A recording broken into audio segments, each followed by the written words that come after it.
योगी आदित्यनाथ ने कहा कि इतिहास कैसे बनाया जाता है, त्याग और बलिदान की परिपाटी क्या होती है।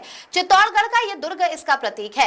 आज का समारोह हम सभी को प्रेरणा देता है कि भविष्य में किसी बेटी या बहन को उस दौर से न गुजरना पड़े, ऐसे हालात का सामना न करना पड़े। भारत का इतिहास इन वीरांगनाओं के जौहर का है। यहाँ के वीर भी लड़ रहे थे, लेकिन जब महाराणा रतन सिंह के साथ धोखा हुआ और वे वीर गति को प्राप्त हुए तो महारानी पद्मिनी के नेतृत्व में हजारों वीरांगनाओं ने महिला अस्मिता की रक्षा के लिए जौहर किया। उस समय यही हालात थे।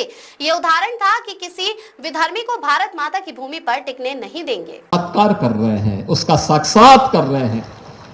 इतिहास कैसे बनता है, ये चित्तौड़गढ़ का दुर्ग उसका प्रतीक है।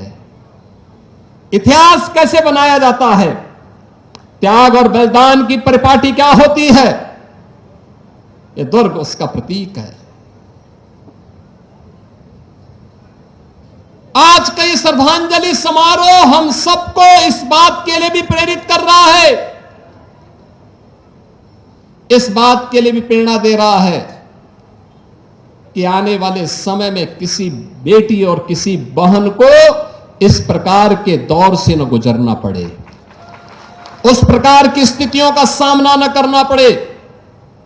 और मैं सचमुच जब जौहर की गाथा के बारे में, जिसके बारे में हमारे केंद्रीय मंत्री श्री शेखावत जी यहां पे कह रहे थे 1303,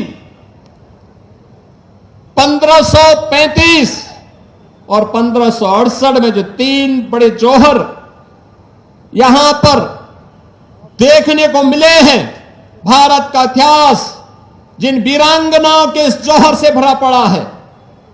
ऐसा नहीं कि यहां का वीर न लड़ रहा हो, वह लड़ रहा था, लेकिन जब महाराणा रत्न सिंह को धोखे के साथ वे वीर गति को प्राप्त हुए, अलाउद्दीन खिलजी के धोखे से, क्योंकि शत्रु हमेशा धोखे से ही हमारे वीरों का मुकाबला कर पाया था। आमने सामने की लड़ाई में वे कहीं नहीं टिकते थे, कहीं नहीं टिकते थे। लेकिन धोखे से जब वह महाराणा रत्न सिंह वीर गति को प्राप्त हुए, गोरा और बादल जैसे वीर सेनापति लड़ते हुए वीर गति को प्राप्त हुए, तो महारानी पद्मिनी के नेतृत्व में हजारों वीरांगनाओं ने नारी अस्मिता की रक्षा करने के लिए उस समय जो जौहर व्रत लिया था, वह जौहर उस समय की परिस्थिति थी, उस समय की परिस्थिति थी। नारी गरिमा का, नारी गौरव का एक श्रेष्ठतम उदाहरण था कि किसी भी धर्मी को एक केवल नारी नहीं, भारत माता की धरती पर टिकने नहीं देंगे।